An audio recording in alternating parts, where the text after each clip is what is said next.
We want to calculate the percentage and the grade of the exam marks. So print the title exam grade calculator.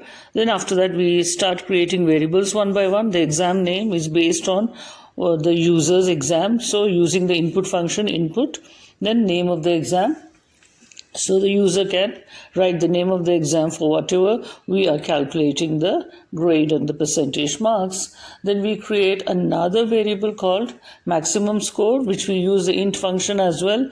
And then within that the input function, because it's a number integer, so marks cannot be like a decimal.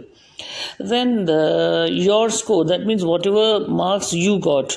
So again, using the int function and the input function, we get the score of the user, whatever he got out of the total. Then we need to calculate the percentage score, right? So we create a variable called percent score, for which we have to use float because percent score involves the decimal sometimes. So your score divided by the total score or the maximum score multiplied by 100 will give you that. Then we round it to 2. So using the round function percent score 2, we will round it to 2 decimals, 2 positions after the decimal, then print it. Whatever is your percent score.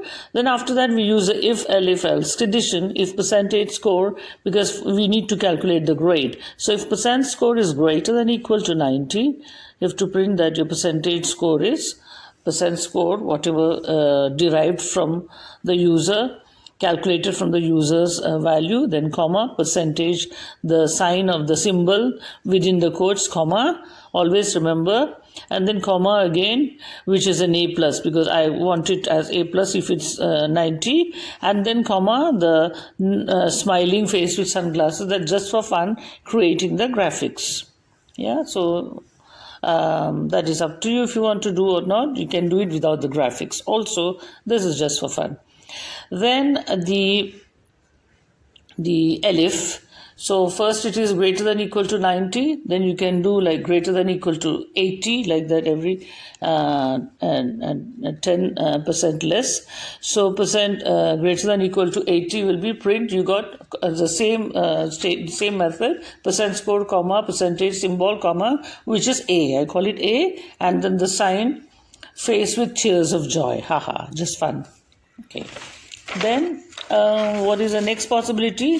If percent score. So we got 90, we got 80, then next should be 70, right, in that order.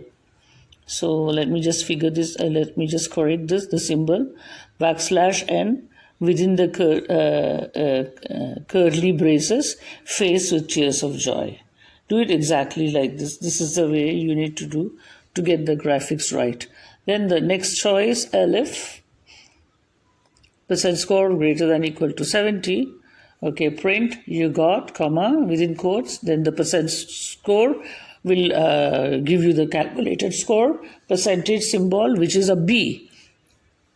Yeah, so obviously 70, I call it B, and then give the sign of the graphics, which is \n, grinning face, because still it's okay, B. Some people find that nice. But you can also give it a sad face if you're not happy with B. Ha ha ha. That's depending on you. This is just for fun, remember. No hard and fast rule. Then elif, percent score, which is a variable we created, remember, greater than equal to 60. Yeah. Print, you got, within quotes, comma, the percent score that you calculated. Remember above, then comma, the percentage symbol, comma, which is a C, you call it, again within quotes, then comma, the symbol, zipper mouth face. Zipper mouth. I don't want to say you anything, kind of a face, poker face.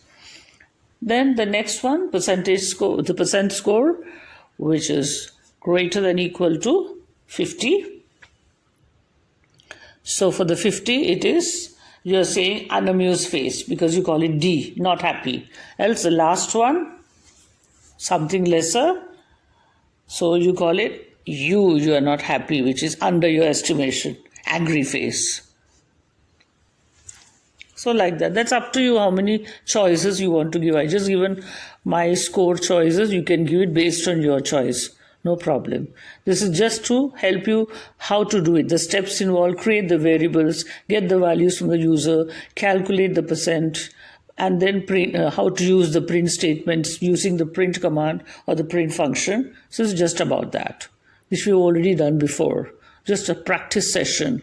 So you see, when I do for maximum possible score 100, it calculates the score. If my score is 90, it's 90%. Wow, I get the grinning face with sunglasses.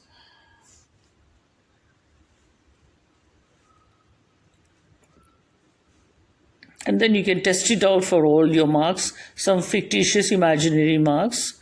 Yeah, so this is how you do this. Do not forget to smash that subscribe button if you want to keep me motivated to produce, to create videos on more Python tutorials and projects. Do let me know in the comments if this was useful for you or not. And do let me know if you want more Python projects or more Python tutorials. See you in the next. You can keep on doing for different marks. Like I'm doing it here so that you get to see